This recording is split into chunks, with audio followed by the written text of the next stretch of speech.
Hello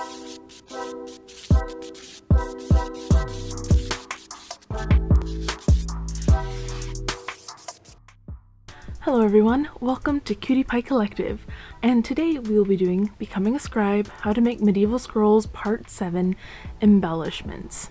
We are going to be using some of my favorite stuff, metallic inks.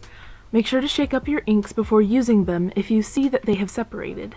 For other kinds of embellishments, you can get other colored inks to add colored lines over paint easier, or you can go with some kind of metal leaf.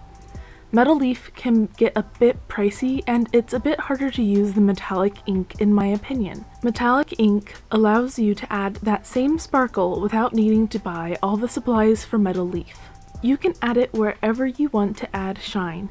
I love to add it to all sorts of things. Because my reference shows this yellowish brown outline, my best guess was to use some sort of gold ink. It gives the same colored look and it will add shine when in the right kind of light. Just like getting used to using a dip pen, using metallic ink requires a bit of practice.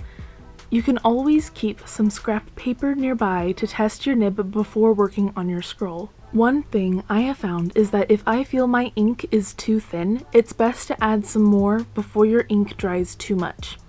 I go back and dot over the area, then try to smooth it out as best as I can.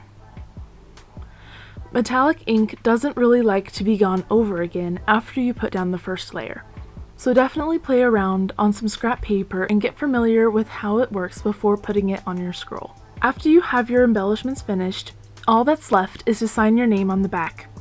Always remember to sign your scrolls. Congratulations! You've made it through how to make your first scroll! Yay! If you follow along, I'd love to see what you've made. Feel free to tag me on Instagram or Twitter and show off your scrolls. Thank you for watching and I hope you enjoyed it. Till next time, let's make something.